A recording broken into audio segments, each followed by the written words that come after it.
Thanks for joining us today. I'm Gabe Garish, owner of Backwoods Pursuit, and today we are doing a rings comparison. We are looking at the Zeiss Precision Ultralight Rings and the Iota Triad ZL rings. They're both awesome, high quality rings, and they're just a little bit different though in a number of ways that we're going to go over here. They both feature the integrated bubble level, which is something I really prefer on my hunting rifle. So going to go over the differences between these two, why you might pick one over the other. As always, really appreciate it if you hit that subscribe button to follow us on Facebook and Instagram. Check out our website as well, backwoodspursuit.com. Ton of other gear reviews over there. Put links to all that down in the description for you. Let's dive into this review. All right, to get started, some of the differences. Here's what the Zeiss ring comes in, a nice closable box with the included torque wrenches, and the Triad rings come with the form-fitted, in a form-fitted case there. Not quite as nice, but you don't buy rings for the case, of course. The Iota rings use a 7/64 Allen head to install them, whereas the Zeiss rings use a T15 Torx. So don't know if one's necessarily better than the other. As far as weights here between these two, the Zeiss rings come in all in for the pair at 4.01 ounces, so nice and lightweight, whereas the Iota rings all in come in at 3.75 ounces, so you have a little bit of a weight savings with the Iota rings. Now, one of the differences here you will notice if you flip these on end, the Zeiss rings are a little bit wider or thicker from this way than the Iota rings. Side by side, you can see there's a little bit difference, so you probably get a little bit more contact with the Zeiss rings onto the main tube of your scope. But I've used both of these for a couple of years now and had zero issues whatsoever. They're both fantastic rings. We're just gonna go over the differences here. Another main difference you are gonna notice right away is with the side that has the integrated bubble level. You'll notice that the Zeiss rings are quite a bit lower profile than the Iota. The Iota ring has the much larger bubble level there than the Zeiss ring, or than the top of the Zeiss ring. It does stand up a fair amount more though. The other main difference that you're going to find is that the Iota rings come with the Triad ZL here. It comes with an integrated light here, and that screws right into this little hole right here if you want to use it. So you screw that in, and then you push that button. There's 3 levels of LED brightness there that you can see, and then one more to turn that off. And so you've got an ability to illuminate your turret as you're moving it. So if you have a low light situation and you can't see your turret very well, or you just need the extra light, just push that a couple times and you'll brighten that up. So that's kind of a cool feature as well. Now, as far as the design on these rings, as you can tell, the Zeiss rings are your typical placement for the screws, where they come in down through the top just like that, and then you install them that way. Whereas the Iota rings have a very unique way that you install the rings. If you pull these out, you can see that it comes in from the underneath side of the ring. And I've got this one put on there, so you can see there you've got rings, or the screws coming in here at a kind of at an angle in on both sides, so you don't see them, which is kind of nice in that, you know, on the top of the ring you don't have a way for, you know, moisture or whatnot to seep down into the screws there, so it just sheds right off there. You know, it's more of an aesthetic thing than anything, I think, but it is kind of nice that way. And again, both of these have performed flawlessly for me over the years. Right, another big difference between these two rings is how they mount to your Picatinny rail. The Zeiss rings are fairly standard in that you've got a lug on the bottom, and it is nice to give you the torque specs right there on the bottom of these rings so you know exactly what you're supposed to torque these to. But you stick that onto your rail, and then what I like to do is to push that forward as I'm tightening that down to make sure that you're accounting for any possible minute differences in your rail, because sometimes the machining in those rails isn't perfect, so you might have just a smidge of play as far as that lug versus the size or the gap in your rail. So I push that forward and then tighten that down, and that has worked really, really well. The difference here with the Iota rings is their key system.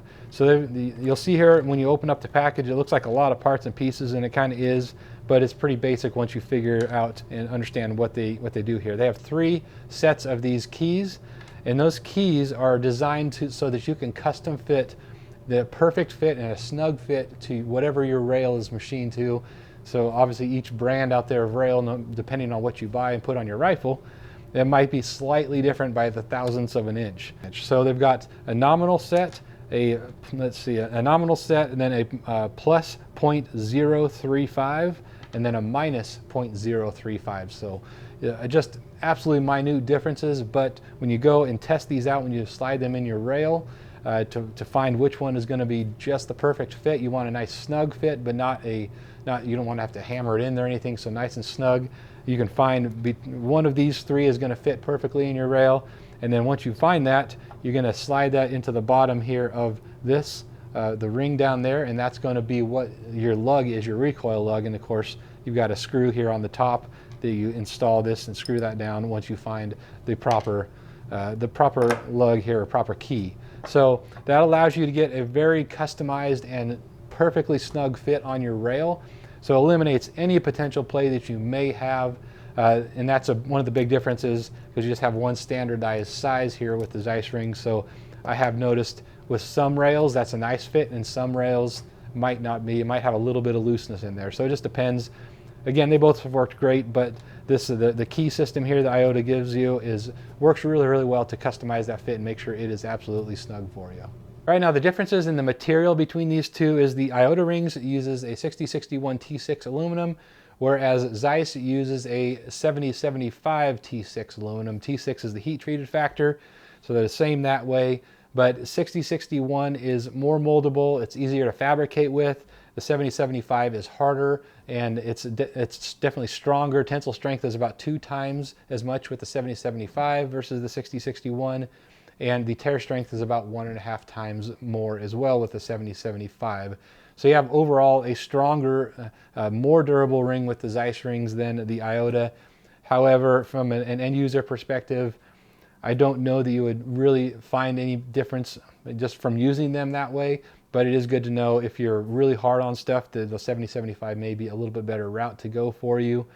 As far as on the interior of the surface area, it is interesting to me that you do have a more surface area here on the Zeiss rings, as you can tell, and you have those little corrugated channels there on the Zeiss rings. And so it kind of gives you that ability to really grip onto the main scope tubes. All right, now one last thing I wanted to mention on lapping the rings. Zeiss does not recommend that you lap their rings. Iota said you can if you want to, certainly not needed, but you can. But I just wanted to make mention of that. When I spoke with the folks at Zeiss, they said they recommend not lapping their rings, whereas Iota said that you can if you want to. I know some people love to lap rings and some people aren't too concerned about it. They're both made with a ton of precision and really, really made well. So your call on that, but wanted to make mention of that.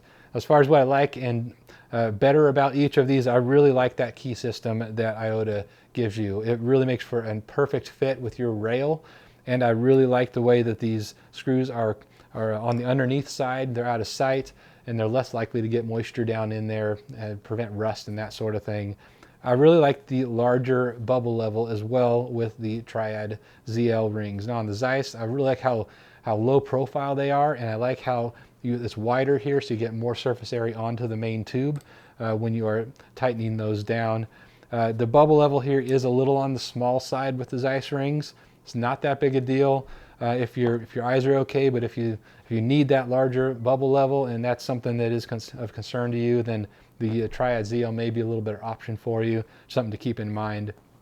I do like the 7075 aluminum, the extra durability you get with those in the Zeiss rings, but both of them are plenty durable for what 99% of us are going to be using these out here for in the field. So those are the differences between these two. Drop any questions or comments for us down in the comment section. Love to help point out any other differences we can, or help you point you in the right direction. So certainly do that. Thanks for watching here today, and we will see you next time with the next video.